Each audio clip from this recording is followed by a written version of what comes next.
É uma leitura difícil aqui de Machado de Assis, a gente está se arriscando um pouco a queimar até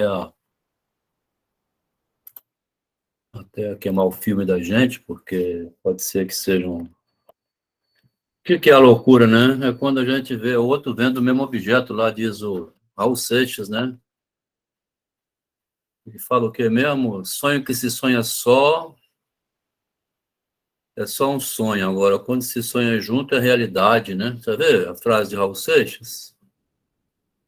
Se tiver outro doido sonhando com você, já vira realidade. Essa é do Raul Seixas mesmo ou é do Paulo Coelho? Não, ele deve ser Paulo Coelho, né? Quando o Paulo Coelho era inteligente. Porque o Raul Porque Seixas obrigava ele a ser inteligente. Depois que separou, ele foi lá para o a dupla caminho de... dinâmica lá. Mas No pode conto da ser segunda folia vida... A2, né? O quê? Pode ser folia A2, né? Tem uma expressão em francês que diz isso, eu não sei pronunciar. Mas Folia 2 é loucura também, né? Dois só que doidos, daí é né? A2, né? É A2. Tem que ter o terceiro, né? Precisa ter o terceiro. Por isso que tem vários aqui. Tem um aqui chamado Loucos por Literatura. Quem é, hein? Pode-se falar alguma coisa aqui? Será?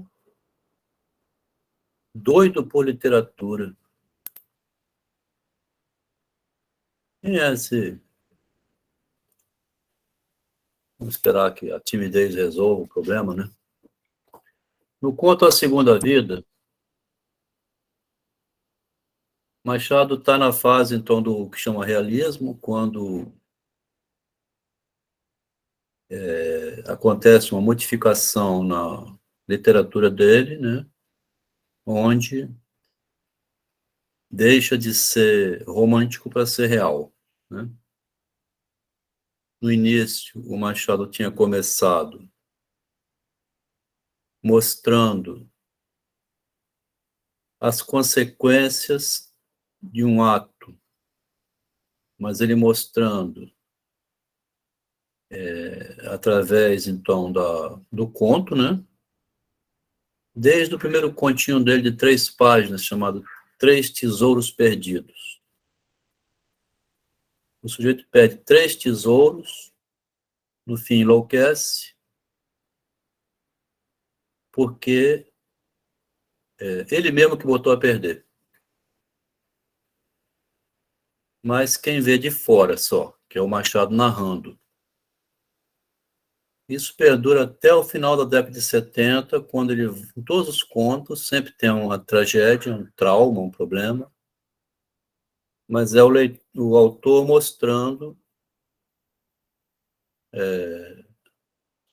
através da literatura, né?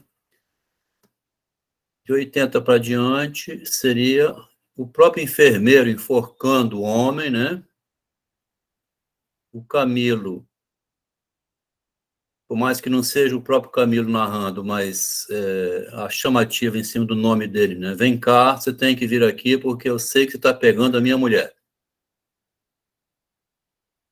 Aqui, nessa segunda vida, é uma outra vida, tá vendo? A vida número 2, né? Porque teve uma vida antes dessa. Aí ele vai perguntar durante o texto, quem leu, né? Se seria possível vir a essa vida trazendo a experiência da vida vivida antes, para ele, então, errar menos. Ou ele diz aqui durante o conto que, na velhice, ele sofreu muito por ter errado demais durante a primeira vida. Olha que interessante, quer dizer, você vai vivendo, arrependendo, porque a experiência não é conhecida previamente, né? Mas na segunda vida, como ele sabe do que já aconteceu da primeira vez, ele seria menos infeliz lá na frente, porque então ele evitou os erros, né? A ideia seria essa. Monsenhor Caldas interrompeu a narração do desconhecido que entrou na sala dele, na casa.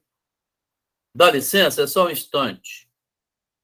Levantou-se, foi ao interior da casa, chamou o preto velho que o servia e disse-lhe em voz baixa: João, Vai lá à estação de Urbanos, fala da minha parte ao comandante, pede-lhe que venha cá com 1 ou 2 homens para livrar-me de um sujeito doido. Anda, vai depressa. Então, o sujeito doido não escutou essa instrução, né? Ele não sabe de nada. Só o João. Volta à sala, pronto. Como ia dizendo a vossa reverendíssima, morri no dia 20 de março de 1860, às 5 horas e 43 minutos da manhã. Tinha então 62 anos de idade. Minha alma voou pelo espaço até perder a terra de vista, deixando muito abaixo a lua, as estrelas e o sol. Penetrou finalmente no espaço em que não havia mais nada e era clareado tão somente por uma luz difusa. Continuei a subir e comecei a ver um pontinho mais luminoso ao longe, muito longe. O ponto cresceu, fez-se o sol. Fui por ali dentro sem perder, sem arder, porque as almas são incombustíveis. A sua alma já pegou fogo alguma vez? Não. Eu botei esse acréscimo aqui. Vou arriscar aqui. Daniel Suane, né?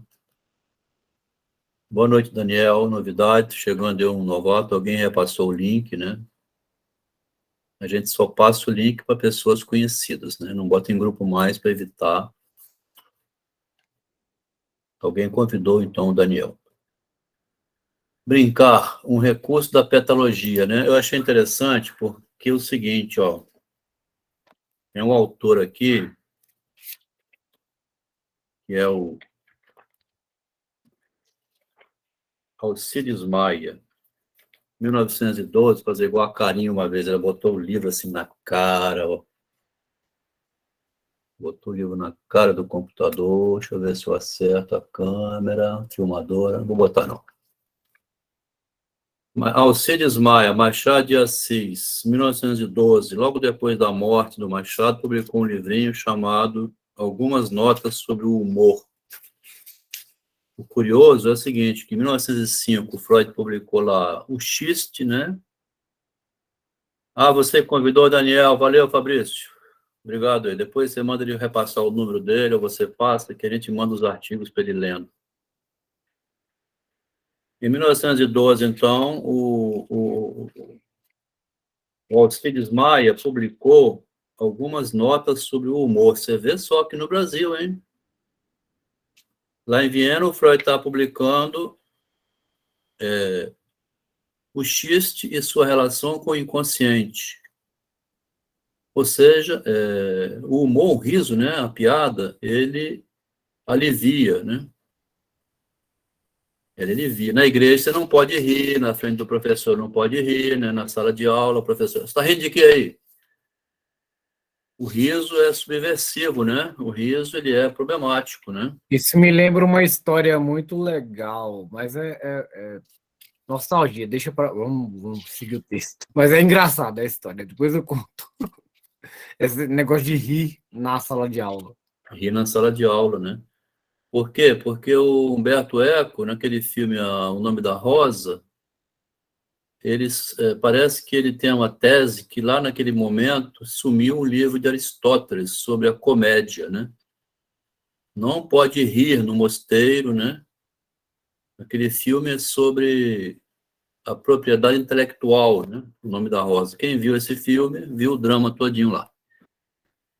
Então, o riso, esse autor aqui, o Alcides Maia, então, não menciona nenhum instante a sociedade petalógica, tá? Não menciona. Ele viu todo o humor em Machado de Assis, o riso, né?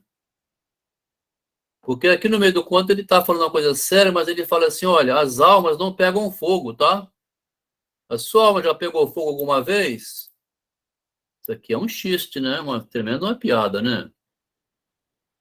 Você já esquentou a cabeça, você já ficou louco, você já ficou perturbado da mente, você já pegou, né? Você já pegou fogo. A alma pegar fogo é... O que é alma pegar fogo? Tô ardendo hoje, né? Tô puto. Quem nunca, né? A minha alma não pegou fogo ainda não. Então é literal, né? Ou é uma metáfora, né? O Monsenhor fala assim, não pegou fogo ainda. pegar fogo de amor, né?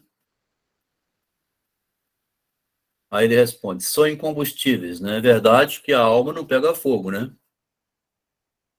Parece que nesse conto ele está zombando do espiritismo, né? Da reencarnação, da metempsicose lá do Platão, né? Seria uma zombaria, então. Por isso o humor, né? A petalogia. Mas pode ser Não, um estado momentâneo também, não é? Porque, digamos, a alma a gente tá em alma, tá em mente, tá em cérebro. Quem é que não perde a cabeça, explode o cérebro de raiva ou de alguma coisa, pega fogo, em vida aí. mesmo, né? Não é questão do isso. Toda hora, né? Toda hora É, isso, né? É só mexer, né? No outro conto, as juízas, por exemplo, a alma pegou fogo direto lá.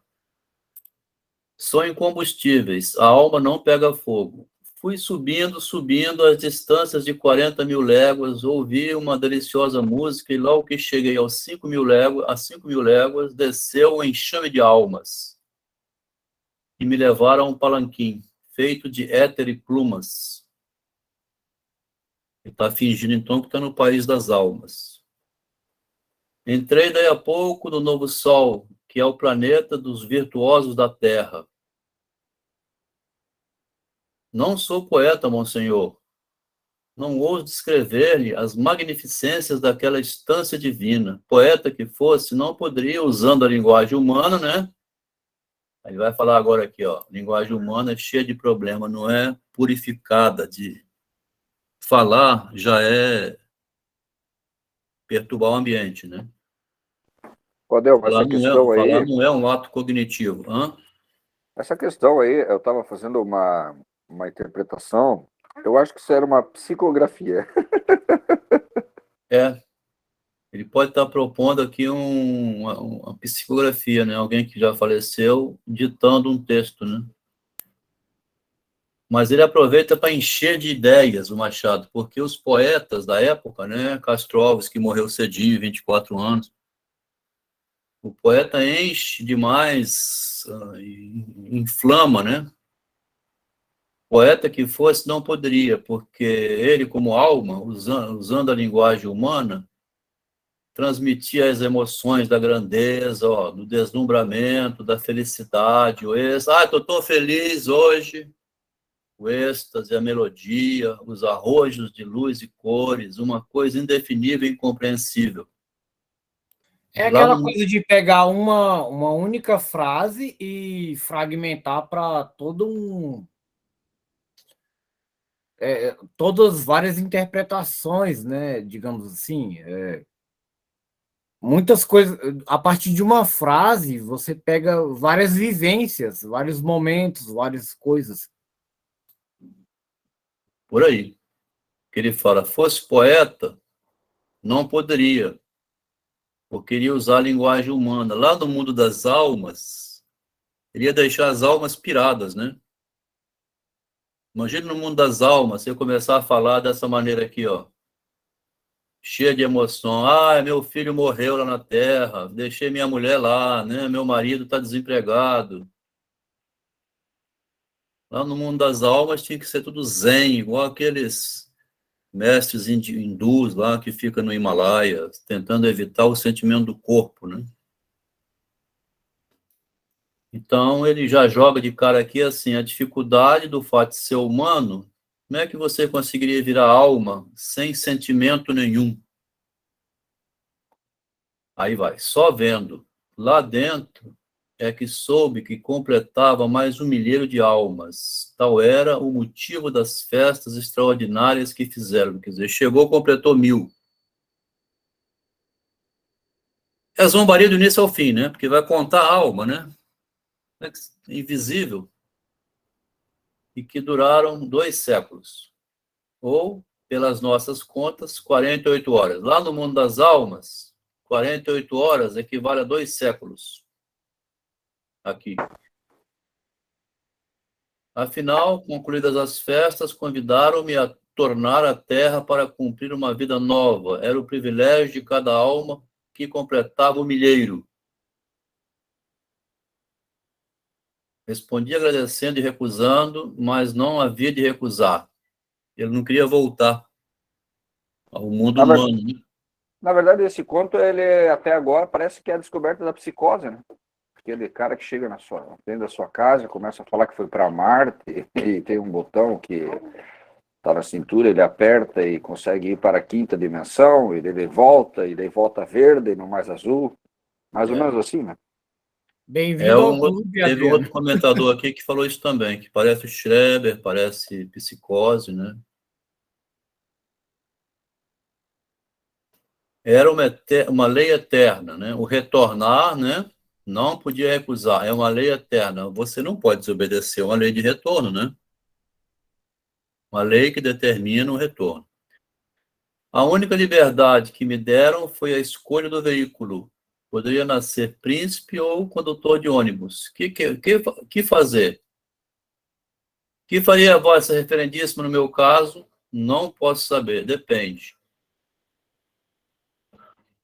Aí ele vai justificar o porquê, né? Ele vai justificar agora. Tem razão. Depende das circunstâncias. Mas imagine que as minhas eram tais que não me davam gosto de tornar aqui, ó. Não queria voltar. Porque foi vítima da inexperiência. Aqui, se a gente lembrasse do Silvio Romero, que estava bombardeando o Machado de Assis nesse ano, né? 83, 84, publicando mil. E o Machado de Assis tinha xingado, mexido com o Silvio Romero, citou o nome dele, né?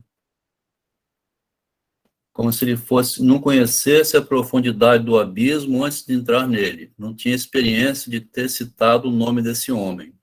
Uma vez que citou e viu o bicho vindo contra ele, aí afirma, sou vítima da inexperiência, né? Porque tem um não saber. Você nunca sabe se mexer com o outro, ele vem com pedras na mão, né? Nunca sabe. Bem-vindo à teoria do narcisismo, né? Aí É, que é o fundamento, esse é o cerne da teoria, né? É o esse é o tempo e cerne. espaço aí, mas é muito, muito palpável o espiritismo, a coisa o véu do esquecimento sendo rompido nesse texto. Pelo menos até agora. Vamos continuar. Véu do esquecimento, né? Por quê? Porque o Machado, um homem que nem estudou, como ele escreveu mais na frente, o Silvio Romero, como que um homem que nunca estudou, não frequentou escola, não tem diploma, não fez... Quem é esse sujeito, descendente de africano, pobre, morador do Morro do Livramento, negro? Aí ele fala todo tipo de nome assim. Como é que um homem desse vem falar de um advogado formado na universidade? Então, ó, fui vítima da inexperiência. Não sabe. Monsenhor, tive uma velhice ruim. Por essa razão, então, lembrou-me que sempre ouvira dizer a meu pai e a outras pessoas mais velhas, quando viam algum rapaz, quem me dera aquela idade, sabendo que eu sei hoje. Essa frase ainda tinha no tempo do Machado, né? A gente ouve essa frase até hoje. Quem dera, com a experiência que eu tenho, voltar a ter... Isso também é o Mefistófeles, né? É o drama de Fausto. Esse conto pode ser lido como uma modificaçãozinha rápida do Mefistófeles, né? E aí vai aparecer o diabo no final. Mas essa frase, essa frase é do senso comum hoje. O senso comum usa muito essa frase na análise de investimentos, a médio prazo, longo prazo. Daí quando chega lá se eu soubesse disso, eu não teria feito aquilo. Se eu soubesse disso, eu não teria feito aquele outro. Isso aí. O Se que eu o Adriano tivesse falou escutado, aí, eu teria hoje me dado bem. Por que eu não escutei? Assim vai, né? o que o Adriano falou aí é uma coisa que pelo menos no mínimo 3 anos, eu tenho sonhos e pesadelos com coisas do tempo do colégio e com coisas de tempo dos meus trabalhos anteriores, meus empregos anteriores. Tipo, caramba, imagina eu sabendo que eu sei, naquela situação, poderia ter feito diferente. É. Mas no mundo da literatura, essa frase é do Fausto, do Goethe, né? O Goethe é que faz essa frase lá no Doutor Fausto, quando ele É, faz o pacto com o diabo, assim, o diabo pega o já que o xerrife, saber não então, né? resolve minha angústia, né? O saber não resolve a minha angústia. Eu quero voltar lá no início e vir só gozando, namorando, largar para lá os livros. Passei a vida estudando, o saber não resolveu minha angústia. Estou arrependido disso, eu quero voltar ao início. Mas como é uma paráfrase, né? É uma leitura metafórica, a gente nunca sabe do que o Machado está dizendo, que ele deixa em aberto, né? Então, mas como aparece o Mefistófeles no final, né? Fala, Mary. Então, eu acho que Machado, como sempre, né, ele escrevendo em metáforas, É, contradições, que depois, juntando tudo, você vê a coerência. José Maria estava falando que sofreu pela inexperiência, e Machado está mostrando, então, que é passando pela experiência que conseguimos nos desenvolver como seres humanos. Eh, não adianta, todo mundo eu acho que já pensou alguma vez voltar, depois de uns anos, voltar ao passado e refazer o que fez de errado.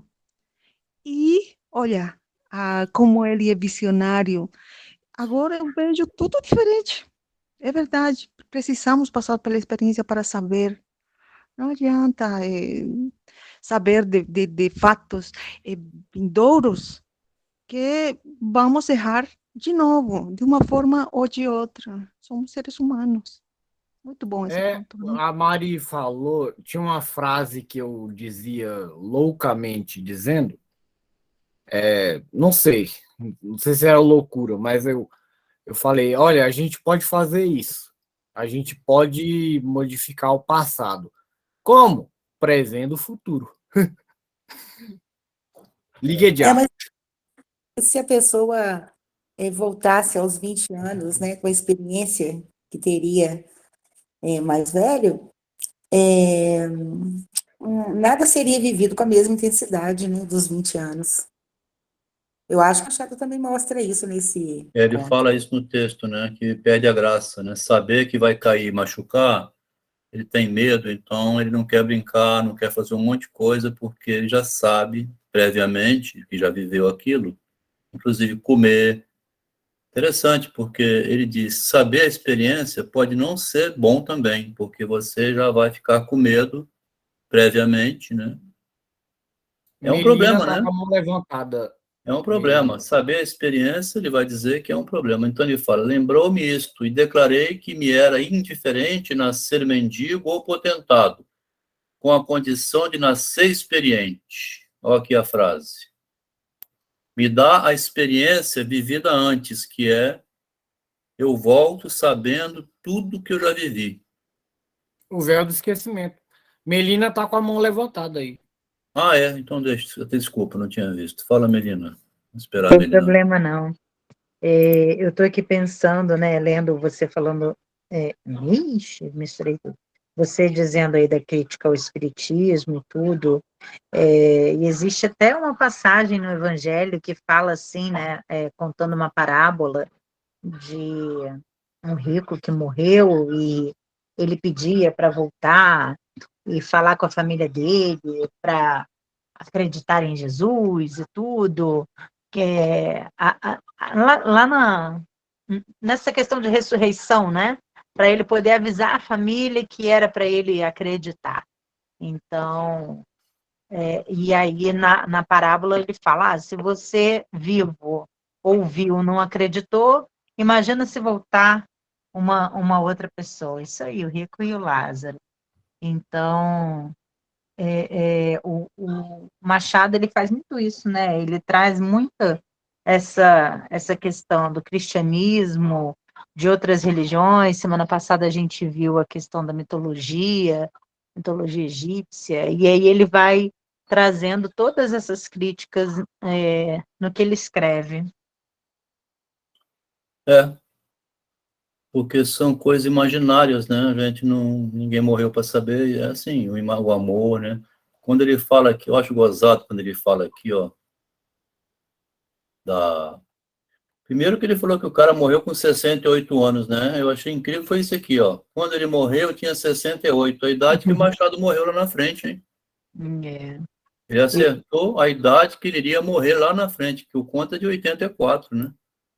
É. Estranho isso aqui, viu? Tinha 84 anos quando eu morri, 68 anos.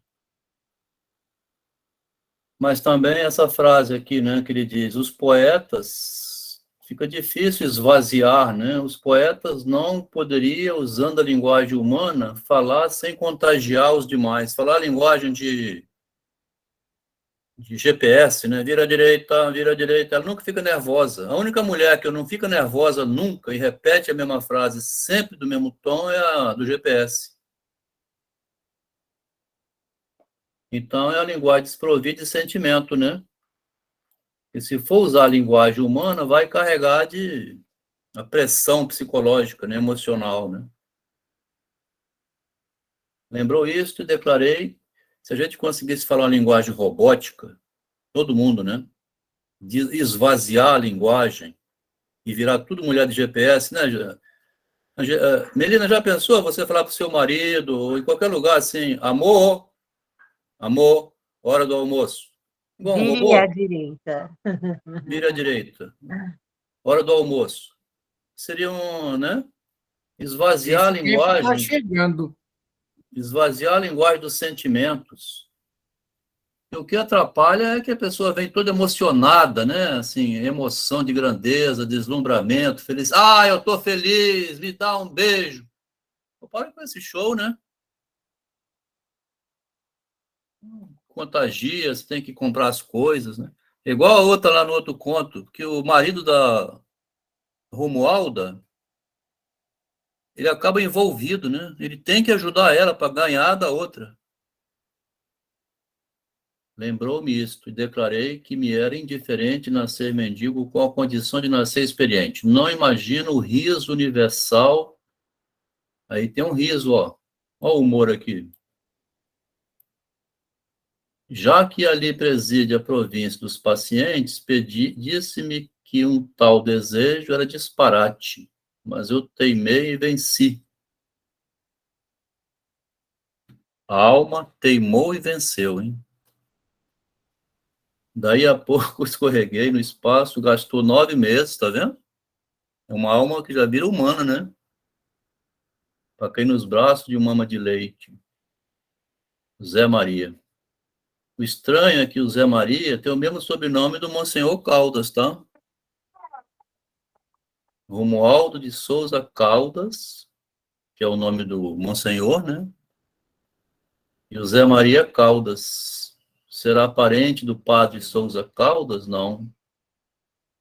Tem um parentesco aqui entre o reencarnado e o Monsenhor. Pode ser um diálogo, então, entre a fé cristã e a fé espírita, né?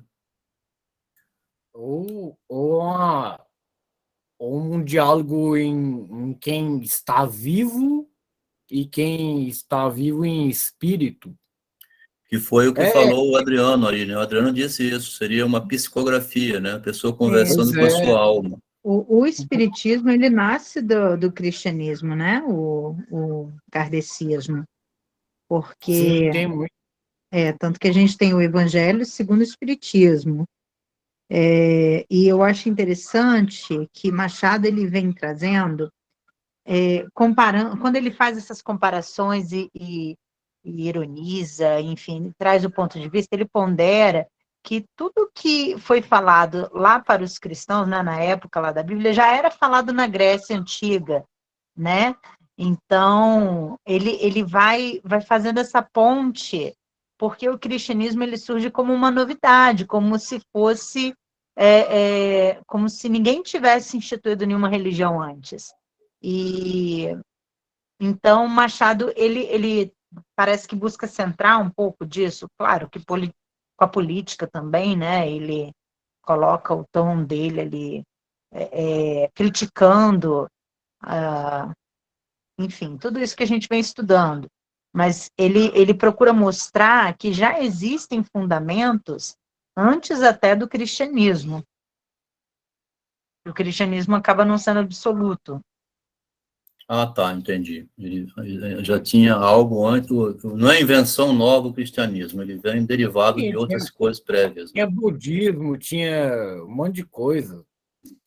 O espiritismo, que é o kardecismo, né, que a gente chama hoje, inclusive não é religião. Eu já briguei com a galera aí, até com um menino que caiu fora. Cara, não é religião, é doutrina. Religião é outra coisa. Religião o cristianismo é religião, outras coisas são religião, mas o espiritismo não é religião, é doutrina. E mescla tudo mesclado. Isso aí. Então, vamos adiante. Bom poeta, o Padre Caldas. Falou do Padre Caldas, que ele perguntou se era parente. Poesia é um dom. Porque aqui ele volta, então, que poesia inflama, né? Conquista, né? Poesia tem qualquer orador, né? A oratória, assim, a retórica, o domínio da missa, né? A pregação do evangelho, assim, exige o empenho da poesia, da palavra, né? É um dom. Quando você vai escutar aquele sermão daqueles padres que não tem dom nenhum, é horrível, né? Às vezes a gente tem que ir à igreja, por parentesco e tudo, você vai, assiste uma boa missa, mas tem missa que vale a pena ver, né? Eu nunca pude compor uma décima. Fala, Adriano. É que tem o padre robô, né? Também tem o padre robô, né? Tem. Irmãos e irmãs, sejam bem-vindos à casa do Senhor. Isso. Nem me fale, eu já fui coroinha, aí eu servia, teve domingos que eu Mas servia ali. essa questão da religião ali que Machado está colocando, o que eu entendo, que eu pude perceber como uma sátira, é que ele está falando sobre a questão da imprevisibilidade da vida, da existência. E essa questão ela vem desde a Grécia, da antiguidade, do saber antigo, que tem aquela questão do oráculo de Delfos, né? Isso, o ser humano já se vê perdido, então ele precisa de um norte. E lá no oráculo de Delfos, você sacrificava uma oferta. Então, se o deus Apolo, né? Então, se ele aceitasse a sua oferta, você poderia ir até o oráculo, que ele então iria te dar uma dica do que você deveria fazer da sua vida, ou do que poderia acontecer de bom ou de ruim. Né? Então, na verdade, o que eu acho desse conto é isso. Eu acho que ele está fazendo uma sátira sobre a questão da imprevisibilidade da vida, né? Porque a vida é isso, a vida é o acaso, né? A vida é o acaso permanente. Então, aquele diretivo... vamos escutar aqui o Lucas. Fala, Lucas. Queria fazer um comentário em cima, vocês falando de religião. E esse dia eu estava discutindo com um homem que ele é adepto ao xamanismo. E nós conversamos, é mais ou menos isso que vocês estão abrangendo. Mas ele deu um exemplo que simplifica bem assim o entendimento religioso, com toda a humildade. Que ele falou assim, existe dois tipos de pessoas. Existe uma pessoa que segue um caminho, e aquilo para ela já é o suficiente, para ela continuar firme e forte, sem atalhos, porque se tiver atalhos, ela se perde e não volta mais. E tem outras que sabem o caminho, mas procuram atalhos, porque atalhos para ela é um aprendizagem novo e diferente, mas ela nunca vai esquecer o seu caminho anterior, então ela vai seguindo esses percursos diferentes e descobrindo. Quando eu li esse texto, li umas 3 vezes para entender melhor, acho que eu cheguei mais ou menos nessa conclusão do que ele está falando. Não sei se é isso ou não, mas o que me compreendi foi assim. O Adriano acabou de comentar rapidamente a mesma coisa, né? Quer dizer, a gente tem um norte, mas a vida é cheia de acasos, né? Então, se você souber, ele está falando um pouco disso, esses atalhos seriam os acasos que você pode ir escutar falar de Bolsonaro sem ficar com raiva, né? Deixa o cara falar de Lula. Ah, rapaz, eu tô cheio de esperança, o Lula vai ganhar, modificar o Brasil. Você ouve, deixa ele, finge que você é psicólogo. Finge. Não, desculpa, aí mas a pessoa fala tudo isso e você não rebate, não fica inimigo dele. Isso é até fácil de discutir porque eles são presentes. Agora, a pessoa acreditar que a Terra é plana, mesmo que já passaram o filósofo mostrando, trazendo, mostrando até o pessoas até da Igreja Católica, os padres que trouxeram um pouco da teoria da relatividade, aí fica meio complicado também. Mas deixa eu falar, né? Ele está precisando falar isso porque não se Tudo sabe, isso né? se resume numa O única curioso palavra. disso, Lucas, é Busca. você assim se questionar assim, você fica por dentro sem falar, né? Para não mexer com o outro, né? Mas você fica por dentro pensando assim, por que que essa pessoa precisa vir me dizer isso? Ele sabe que não é verdade, ou está convencido de uma coisa que ele está tentando. Agora esse grupo aqui, vieram algumas pessoas que depois não aguentaram e saíram, assim, falavam o tempo todo do saber que já tinha pronto. Se já Essa, vem o tempo todo falando de um saber que já veio pronto e estabelecido, mas veio falar, é porque talvez está em dúvida do saber que veio trazendo. Aí é diferente, né? esse seu comentário agora, ele é magnífico. Porque, justamente, você quer provar para quem? Por que você precisa convencer o outro? Você está em dúvida? Isso, é. Né? Pô, 2 mais 2 são 4, cara. Acabou, não precisa me convencer, bicho. Ele está precisando de mais um cúmplice, um adepto, para ele sentir seguro, mas não precisa vir tentar me convencer, não vou me converter, né? Então você fica olhando, pensando assim, por que você vem falar isso? A Terra é plana. Então a pessoa vem e fala, deixa esvaziar, né? E fala até esvaziar ou não, né? Veio uma palestrante aqui uma vez, eu falei assim, então você é convidado. Rapaz, ficou 2 horas, de 8 às 10. Era para comentar um texto. Eu carteso, tu cartesas, nós Aí eu fiquei cartesamos. pensando assim, mas nem um minuto, ficou 2 horas em Vamos dar cima. umas risadas ao vivo aqui. É interessante, não, é interessante, a gente aprende muito, do a gente aprende muito quando vê isso, Freud, porque é o Cartesio do Cartesio. A gente aprende assim, como é que fica tão inseguro no saber que não pode nem um minuto deixar outra coisa acontecer. Enche. Fala, Mary. Essa fala do Ricardo, é do Ricardo ou do Adriano, que falou que a pessoa precisa convencer os outros, eu acho que para se autoconvencer, porque se você já tem certeza do que acredita, tá bom, não precisa convencer o outro. Agora, tem pessoas que acham que os outros são crianças, né? Que precisam ser direcionados, e isso é muito chato, mas feio, né? Isso. Terrível, né? Você aguentar uma pessoa assim. Então, vamos adiantar um pouquinho mais na leitura. Bom poeta, né? Poesia é um dom, não é qualquer um que tem esse dom, então, né? Eu nunca pude compor uma décima, mas vamos ao que importa. Conto-lhe que, primeiro, o que me sucedeu, depois lhe direi o que desejo. Ele vai falar aqui, então, né? O que ele quer do padre? Ele subiu lá para fazer uma consulta, né? Tem essa pergunta aqui. Desejo de Vossa Senhoria, reverendíssimo. Entretanto, se me permitisse ir fumando, esse cigarro que ele vai acender é o início da ansiedade. Lá na frente, ele está nervoso, ele pede se pode fumar mais um. Monsenhor Caldas fez um gesto de assentimento sem perder de vista a bengala que José Maria conservava atravessada sobre as pernas. Ele preparou vagarosamente um cigarro, era um homem de 30 e poucos anos, pálido, com um olhar ora mole e apagado, ora inquieto e centelhante. Apareceu ali, tinha o padre acabado de almoçar, pediu-lhe uma entrevista para negócio grave. O que ele deseja está aqui, o negócio grave. Monsenhor fez-o entrar e sentar-se. No fim de 10 minutos, viu que estava com um lunático. Perdoava-lhe a incoerência das ideias ou o assombroso das invenções, né? Podia ser. Aqui é igual falou o Lucas, tem essas pessoas na vida real, né? Nem todo mundo é psicótico, não. O cara entra na sua sala, vem falar com você sobre terra plana, sobre espiritismo, você tem que ficar ouvindo, né? O assombroso das invenções, terra plana, né? Podia ser até que lhe serviço de estudo. Tá vendo? A paciência aqui do Machado, pode ser que você aprenda alguma coisa com o lunático, né? Agora, uma coisa é certa, que estava conversando aqui no privado mais cedo com outra pessoa que estava lendo, falou assim, quando você vê um doido falando, é até curioso.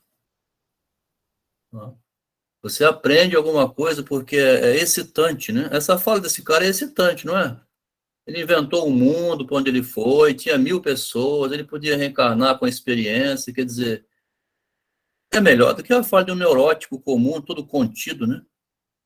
Porque ele fala de modo alucinado, né? Um mundo assombroso de invenções, tá certo? Ó, pode até que sirva de algum estudo, igual o Schreber, né? Estudar a loucura do Freud, né? Mas o desconhecido teve um assomo de raiva que meteu medo ao pacato clérigo, que podiam fazer ele e o preto, ambos velhos, contra qualquer agressão de um homem forte e louco. Enquanto esperava o policial, o Monsenhor Caldas fazia-se em sorriso, ó. Aqui ele fazia o neurótico, né? Eles faziam sorrisos, ficava fingindo ser igual a enfermeira de hospital, aeromoça, né? Fingindo que está tudo bem, assentimento de cabeça. Espantava-se com ele, alegrava-se com ele, política útil com os loucos, as mulheres e os potentados. Aqui é o conselho, né? Política útil com os loucos, as mulheres e os potentados. Não deixa a mulher falar, né? Problema nenhum. José Maria acendeu finalmente o cigarro e continuou. Renasci em 5 de janeiro de 61, não lhe digo nada da nova meninice, porque aí a experiência teve só uma forma instintiva. Instinto de proteção, né? Então mamava pouco, chorava menos que podia para não apanhar pancada, comecei a andar tarde por medo de cair, daí me ficou. Aqui ele fala do desagradável de ter uma experiência, né? Correr e rolar, trepar nas árvores, saltar paredões, trocar murros, coisas tão úteis, nada disso eu fiz. É útil. Mas é por causa da experiência prévia, né? Da prévia, né? Quer dizer, então, é útil você também trocar murros, né? Coisas tão úteis, né? Que dá um soco na cara do outro, levar uma, ver o sangue, né? Para sentir a experiência, né? Não pude fazer isso. E hoje, no politicamente correto, é tudo proibido para as crianças, né? Mãe, você tem que vir à escola que o seu filho cuspiu no amiguinho. Vai pra merda, poxa, tem que cuspir mesmo. Não, mãe, não fala uma coisa dessa, você dá o mau exemplo. Você quer criar um robô. Então, ele está dizendo, trocar murro, coisas úteis, não podia. Por medo de confusão e sangue. Parece que o Machado está no politicamente correto já tem 150 anos, né? Amor. Tá vendo aqui, Mary? O Machado de Assis podia entregar na escola, ó, gente. Correr, rolar, trepar em árvore, dar uma cuspida também, cagar fora do pinico de vez em quando, faz bem também, é bom. Tira o estresse. Levar o texto para a escola e mandar a professora ler. Para falar... Mas eles podem entender o contrário? Podem entender o contrário. Isso aí. Realmente, as más experiências nos marcam, né? É tipo quem já passou por uma experiência, uma decepção amorosa. Não entra mais nesse jogo do amor de coração assim aberto, confiando que vai dar tudo certo. Tira todo o prazer, toda aquelas borboletas no estômago. Não, você já entra tipo pensando, será que está falando a verdade? Será que está mentindo? Será? Por causa da má experiência. Se não tivéssemos essa má experiência, iríamos com toda a confiança do mundo. É muito real o que ele escreve. Para falar com franqueza, tive uma infância aborrecida, monótona, né? E a escola não o foi menos. De vez em quando eu acho que o Machado, falando dele, enfia umas frases no meio, porque no conto da escola a gente já conversou sobre isso, né? É possível que Machado tenha feito evasão escolar, né? Fez lá o ginásio, depois falou assim, eu já aprendi o suficiente. Uma infância aborrecida, a escola não o foi menos aborrecida. Chamavam-me tolo e moleirão. Realmente, eu vivia fugindo de tudo. Creia que durante esse tempo não escorreguei, mas também não corria nunca, ó. Não corria nunca. Aí não Esse personagem escorregava, é né? o Caldas? Quê? Esse personagem que falando nessa é o Caldas. Qual Caldas aí? Ó, como eu comentei hoje, esse conto é eu todinho desmascarando. Ah, é? Que bom. Palavra, foi um tempo de aborrecimento. E comparando as cabeças quebradas de outro tempo com o tédio de hoje, preferi as cabeças quebradas. Cresci, fiz-me rapaz, entrei no período dos amores, não se assuste, serei casto. Está falando com o Monsenhor, né? Como na primeira ceia. Vossa Reverendíssima sabe o que é uma ceia de rapazes e mulheres? Como você quer que eu saiba uma coisa dessas? Tinha 19 anos, continuou Zé Maria, e não imagino o espanto dos meus amigos, quando me declarei pronto a ir a uma tal ceia. Ninguém esperava tal coisa de um rapaz tão cauteloso, que fugia de tudo, dos sonos atrasados, dos sonos excessivos, do andar sozinho a horas mortas, que vivia, por assim dizer, às apalpadelas. Fui à ceia, era no Jardim Botânico, obra esplêndida. Comidas, vinhos, luzes, flores, alegria dos rapazes, os olhos das damas e, por cima de tudo, o apetite de 20 anos. Há de crer que não comi nada? A lembrança de 3 indigestões apanhadas 40 anos antes, na primeira vida, me fez recuar. Tá vendo? Menti dizendo que estava indisposto. Uma das damas veio sentar-se à minha direita, mas para curar-me, outra levantou-se também e veio. Quer dizer, o cara lembrou de uma indigestão tida 40 anos antes. Essas mulheres, de uma direita, outra à esquerda, eram lépidas, frescas, astuciosas e tinham a fama de devorar o coração. Olha o perigo. E a vida dos rapazes.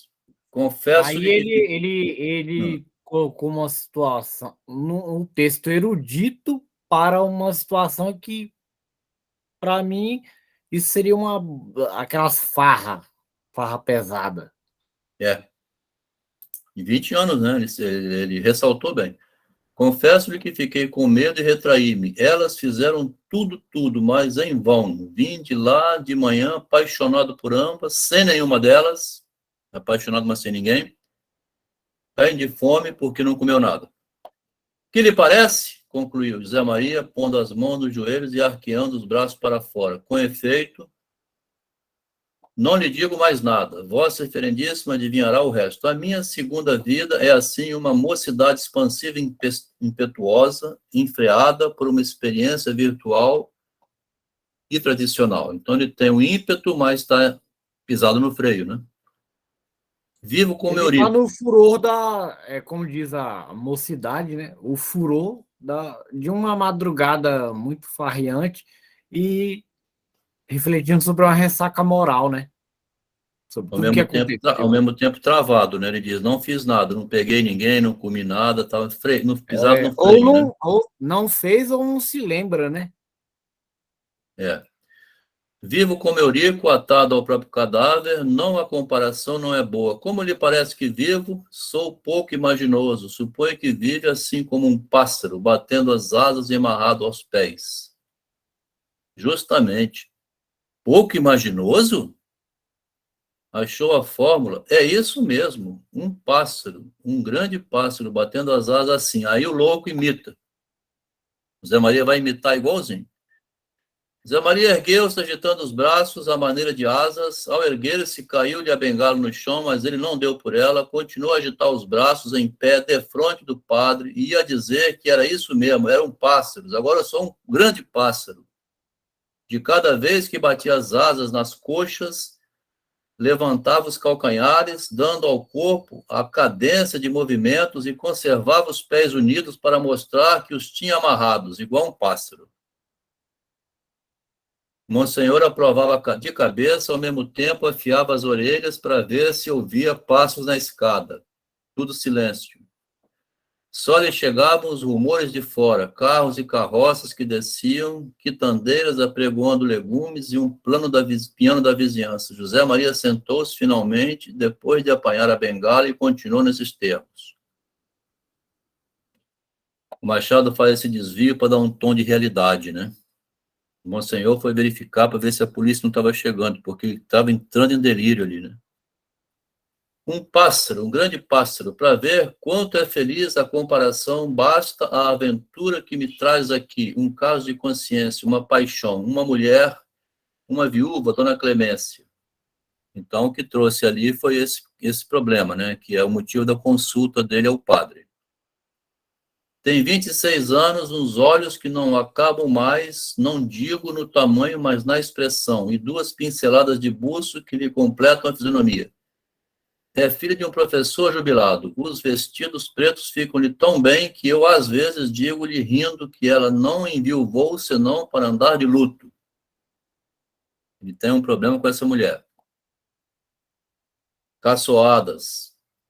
Conhecemos-nos há 1 ano em casa de um fazendeiro de Cantagalo, saímos namorados um do outro, já sei o que vai perguntar, por que é que não casamos e somos livres? Sim, senhor, por que não casa? Homem de Deus, essa é justamente a matéria de minha aventura. Somos livres, gostamos um do outro e não nos casamos. Uma contradição, né? Tal é a situação tenebrosa que venho expor a vossa reverendíssima. É uma contradição que ele vem trazendo.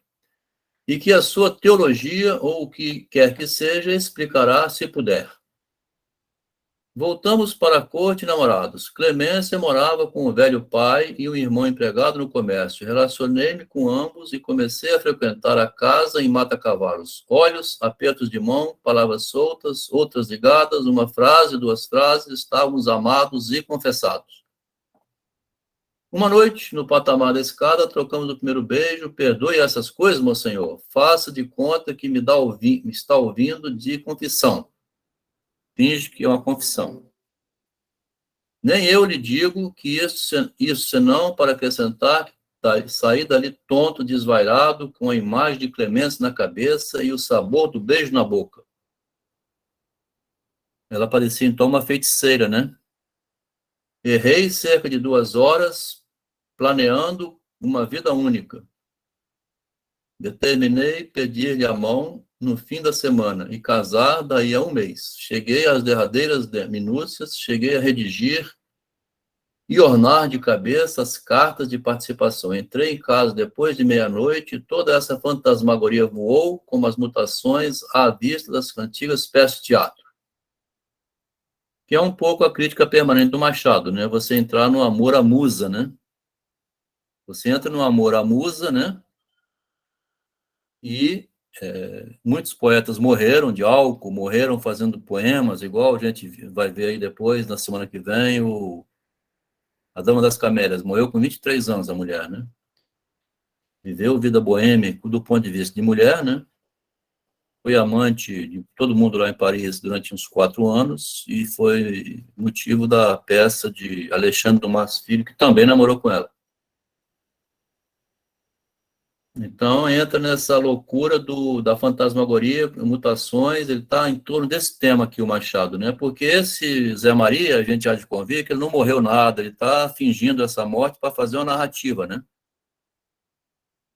Não se trata de um homem que morreu e nasceu de novo, é um homem que tentou ser cauteloso, mas dizendo assim, me envolvi com uma mulher. Aí ele diz, não alcanço. Considerei no momento de despir o colete que o amor podia acabar depressa, tem-se visto algumas vezes, às vezes. Ao descalçar as botas, lembrou-me uma coisa pior, podia ficar fastio. Concluí o toalete, dormi, acendi um cigarro e, reclinado no canapé, pensei que o costume e a convivência podia salvar tudo.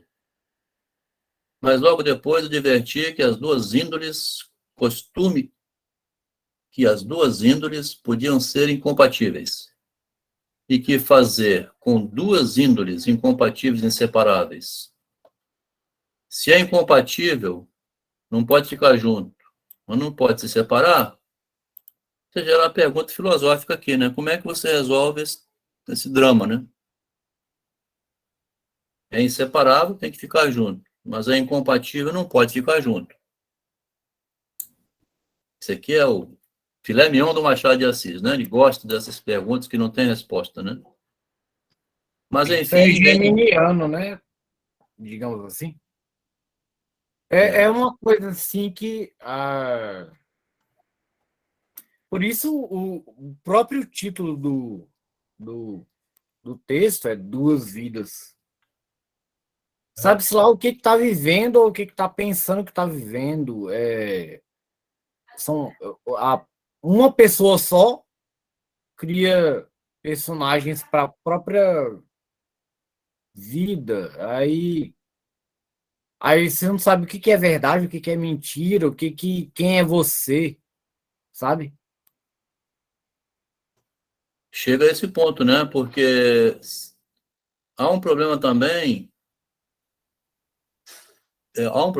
de eu comigo mesmo, né? Nós estamos nessa fase aqui do Machado, né? Eu comigo mesmo, quer dizer, é inseparável, você não pode, igual falou o vídeo lá em Assis e Eco, né? Você não pode separar-se do corpo, mas ao mesmo tempo tem uma incompatibilidade, né? Você está sentindo, né? Não se sente bem, né? Mas, enfim, desde barato tudo isso porque a paixão era grande, violenta. Considerei-me casado com uma linda criancinha. Uma, duas, seis, oito. Podiam vir 8, podiam vir 10 crianças. Podia, né? Algumas aleijadas. Também podia vir uma crise, 2 crises, falta de dinheiro, penúria, doença. Podia vir alguma dessas afeições espúrias que perturbam a paz doméstica. Considerei tudo e concluí que o melhor era não casar. Tenho medo da experiência aí, né? Porque vai poder vir um filho doente. O que não lhe posso contar é o meu desespero. Faltam-me expressões para lhe pintar o que padeci nessa noite. Deixa-me fumar outro cigarro. Aqui que ele entra com... Vai aumentar o nível de tensão agora do conto, né? Ele está excitado porque ele vai chegar no que ele quer dizer. Não esperou a resposta, fez o cigarro, acendeu o cigarro. Monsenhor não podia deixar de admirar-lhe a bela cabeça no meio do desalinho do próprio do Estado. Ao mesmo tempo, notou que ele falava em termos polidos. E que, apesar dos rompantes mórbidos, tinha maneiras. Quem diabo podia ser esse homem? Ó, pergunta. É isso aí, essa parte do texto, não. Aí eu já não entro, não. Eu penso, lá no começo do texto, eu me identifiquei com pessoas assim, em muitos trechos, mas aí essa parte aí, vamos em frente, eu tô Quem fora. diabo pode ser esse Rodrigo Freud? Quem diabo pode ser esse homem, né? É uma pergunta, né? Quem diabo pode ser esse tal de Rodrigo Freud? Que, né? Aí o Freud agora não quer saber, não é ele, não. Aqui daqui para frente não sou eu. Ô, Freud, você tá fugindo agora, cara? Que isso? Você não vai sair da reunião, né, cara? Na parte boa era ele, não. A Não parte aí, boazinha era ele. Agora que apareceu o a diabo aqui, não, aí... interpretação dessa parte pro final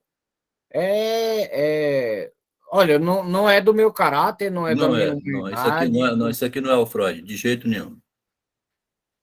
Parece uma pessoa mergulhando em si mesmo, é isso aí, é exatamente isso. Parece mergulhando em si mesmo. Quem diabo podia ser esse homem, né? Porque ele trouxe um drama para o padre tentar explicar a ele. O psicólogo na época era o padre, né? Isso aqui é antes de Freud, não existia psicologia, né? Zé Maria continuou a história, dizendo que deixou de ir à casa de Clemência durante 6 dias, só que ela era mulher irresistível, né? Não resistiu às cartas e às lágrimas. No fim de uma semana, correu para lá. Tem que ir lá ver, dona, né?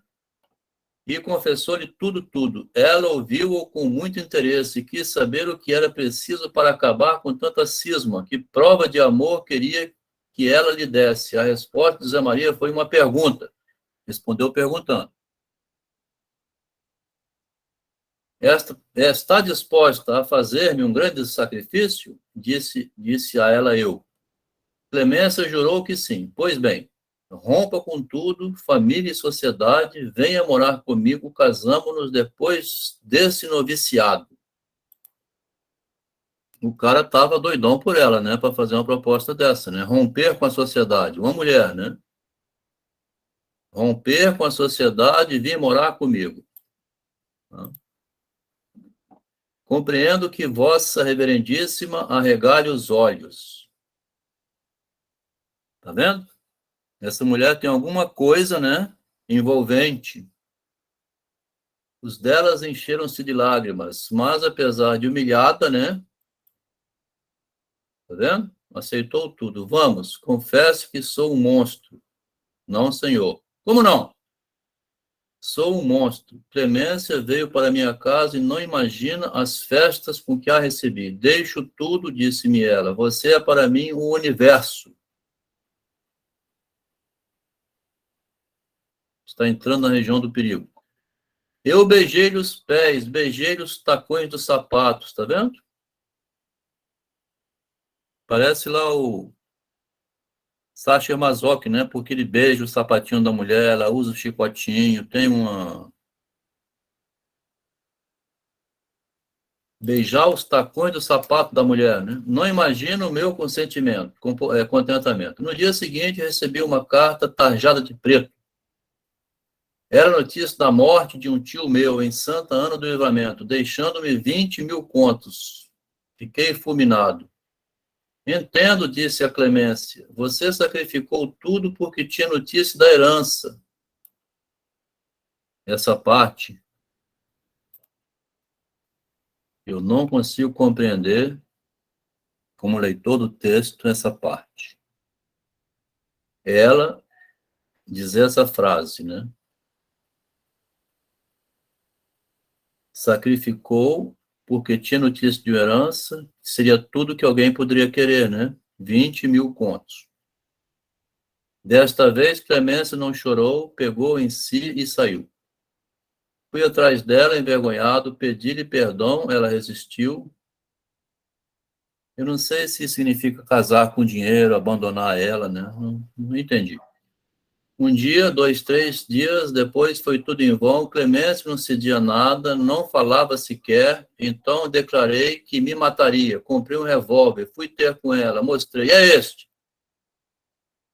Monsenhor Caldas empalideceu. Zé Maria mostrou o revólver durante alguns minutos, tornou a metê-lo na algibeira, aí o padre ficou assustado, né? Ele pegou o revólver na mão. É esse aqui. Cheguei a dar um tiro. Ela, assustada, desarmou-me, perdoou-me. Ajustamos precipitar o casamento e, pela minha parte, impus uma condição. Doar os 20.000 contos à Biblioteca Nacional. Por que ele deu para a biblioteca, né? Clemência tirou-me aos braços e aprovou-me com um beijo. Tudo ao contrário, tá vendo? E a mulher que, o que é a mulher que não quer dinheiro, Adriano? Hein? Fala. Mas aí justamente me parece que é uma formação reativa, cara. Porque ela se sentiu insinuada, né, que ela estaria sendo comprada e ela não aceitou para não... na verdade é uma proteção da imagem burra, né? Porra, me dá esse dinheiro, caralho. Entendeu? Eu acho que é uma proteção da imagem só. Me parece isso. Uma mulher que não se vende. Eu sou tão pura que eu não quero esse dinheiro. Entendeu? Por aí sim, né? Mas, assim, dei os 20.000 contos, né? Que é uma fortuna, né? Há de ter lido nos jornais. 3 semanas depois casamos-nos. Vossa Reverendíssima respira como quem chegou ao fim. Uau! Agora que chegamos ao trágico. O que posso fazer é abreviar umas particularidades e suprimir outras. Restrinjo-me à Clemência. Aí vai ficar só nela, né? Não lhe falo de outras emoções truncadas, que são todas as minhas, abortos de prazer, planos que se esgarçam no ar, nem das ilusões da sala rota, nem do tal pássaro, plás. E de um salto, José Maria ficou... Quando eu li da primeira vez, plás são...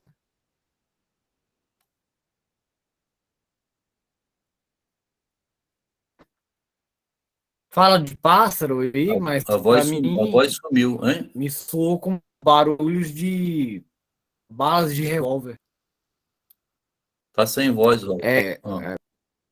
A internet tá fraca. Esse flas, para mim, soou como tiros de revólver. Mas ele batendo as asas, né? Porque nem o do tal pássaro batendo as asas. E de um salto, Zé Maria ficou outra vez de pé, agitando os braços e dando ao corpo uma cadência. Monsenhor Caldas começou a suar frio. No fim de alguns segundos, José Maria parou, sentou-se e reatou a narração, agora mais difusa, mais derramada, evidentemente mais delirante.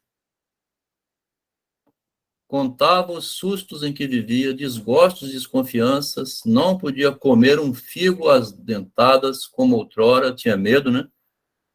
O receio do bicho diminuía-lhe o sabor, não cria nas caras alegres de gente que ia pela rua, preocupações, desejos, ódios, tristezas, outras coisas iam dissimuladas por umas 3/4 partes dela.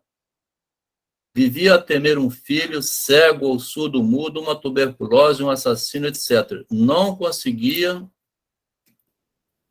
dar um jantar que não ficasse triste logo depois da sopa, pela ideia de que uma palavra sua, botei bem grande aqui, um gesto da mulher e qualquer falta de serviço podia sugerir um epigrama digestivo, não uma metáfora aqui, um exagero digestivo na rua, debaixo de um lampião. Você está andando na rua e dá aquela vomitada, né? Porque comeu um figo. A experiência dera-lhe o terror de ser empulhada, confessava ao padre que realmente não tinha até agora lucrado nada. Mestre, O fato de ter tido experiência não lucrou nada. Ao contrário, perder até porque fora levado ao sangue. Ia contar-lhe o caso do sangue na véspera, deitar-se cedo e sonhou. Sonhou com quem pensava o pensamento. Com quem pensava o padre que ele sonhou? Não tenho a mínima ideia. Aqui, quando ele falou uma palavra sua, pela ideia de que uma palavra, né?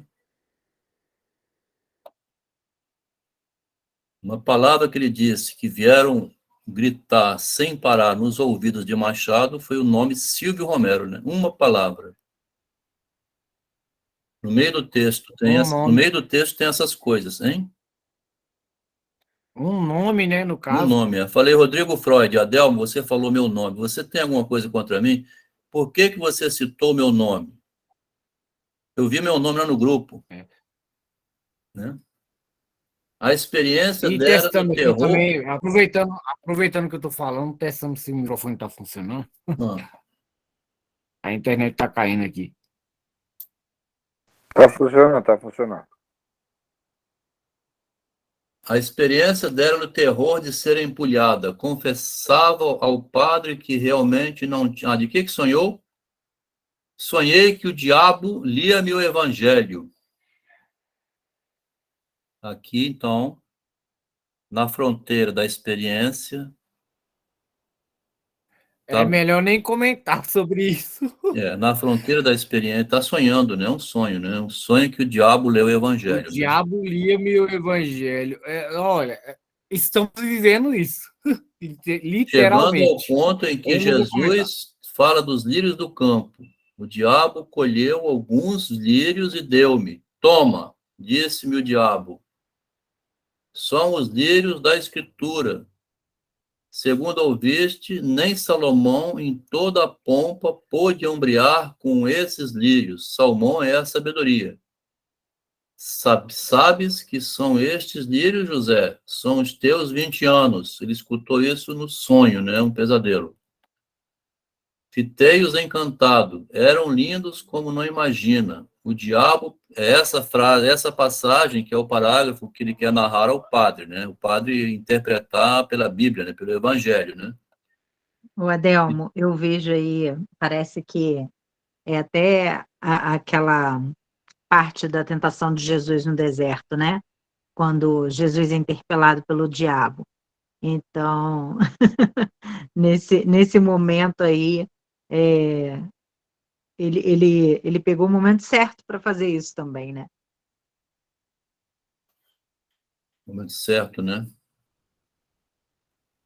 Então, fitei-os encantado, eram lindos como são, como não imagina, os lírios, né? O diabo pegou dos lírios, cheirou-os e disse-me que cheirasse também. Toma, cheira aqui. O diabo botou o lírio no nariz dele. Não lhe digo nada. No momento disso, chegará ao nariz, vi sair de dentro um réptil fedorento e torpe. Eu dei um grito.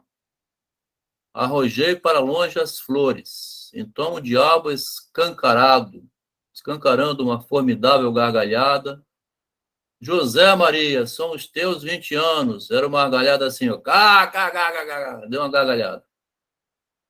José Maria ria à solta, ria de um modo estridente e diabólico. Parece o Mefistófeles aqui, né?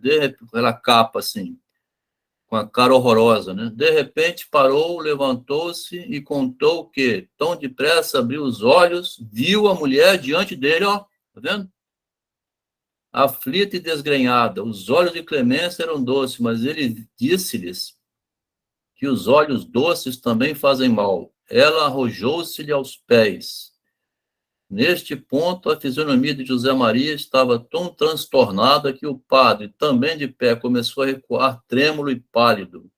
Não, miserável, não, tu não me fugirás, bradava José Maria, investindo contra o padre. Parece aquela cena de exorcismo, né? Ao contrário, né? Tinha os olhos esbugalhados, as têmporas latejantes, quer dizer, virou o próprio diabo aqui, né? O padre ia recuando, recuando. Pela escada acima ouvia-se um rumor de espadas e de pés. Chegou a polícia, né?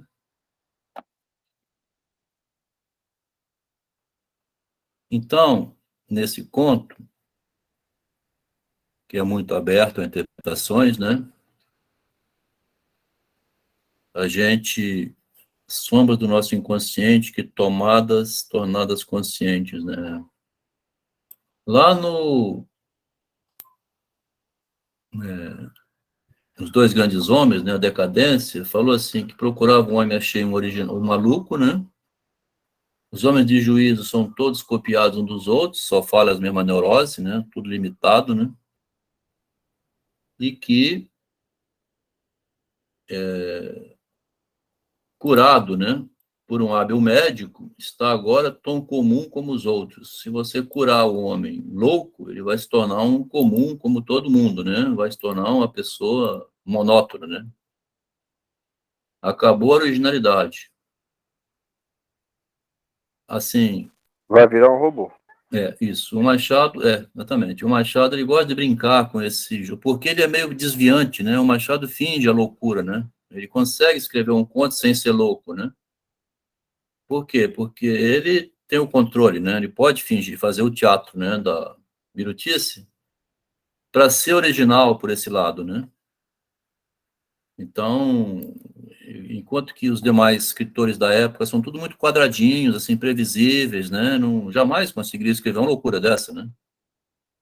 Agora, o que mais me impressionou aqui, nessa história dos 20 anos, o que ele falou aqui, né? Sabes o que são esses lírios, José? São os teus 20 anos. E nesse mesmo ano, 83, 84, ele publicou aquele conto chamado 20 anos, 20 anos. Né? O 20 anos que nós lemos lá atrás, era um rapaz que fazia algumas dívidas, né? Não pagava tudo, curtia a mocidade, né? Mas em 3 de abril de 85, escrevendo uma crônica, que é uma crônica rapidinha, eu fui encontrar essa passagem que me interessou, porque da pesquisa, né? Sobre o problema da verdade, né? Que o Machado estava deteriorando a verdade, né? Ele queria destruir o que fosse verdade, né? Há alguém, disse o senhor senador João Alfredo, citando um velho dito conhecido, há alguém que tem mais espírito que Voltaire, é todo mundo. Não sei se já alguma vez disse ao leitor que as ideias, para mim, são como as nozes, e que até hoje não descobri melhor processo para saber o que está dentro de uma delas, se não quebrar. Para saber o que tem dentro da ideia, tem que quebrar a ideia, como se quebram as nozes. Aos 20 anos, olha, que aqui o Machado está com 43, né? 85. Aos 20 anos, começando a minha jornada por esta vida pública que Deus me deu, recebi uma porção de ideias feitas para o caminho. Se o leitor tem algum filho prestes a sair, faça-lhe a mesma coisa. Enche uma pequena mala com ideias e frases feitas, tá? Ó, né? Se puder, e deixe o rapaz ir. Como se ele tivesse recebido, na juventude, um pacote de ideias prontas, que a gente já leu lá atrás, né? Nós lemos lá no jornal e o livro, que o Machado estava acreditando que estava na época da democracia da ideia, né? Veio imbuído de um monte de ideais, que estava na época da Revolução Francesa, o Brasil tinha se libertado. Isso é 25 anos antes disso aqui, né? O jornal podia escrever qualquer coisa.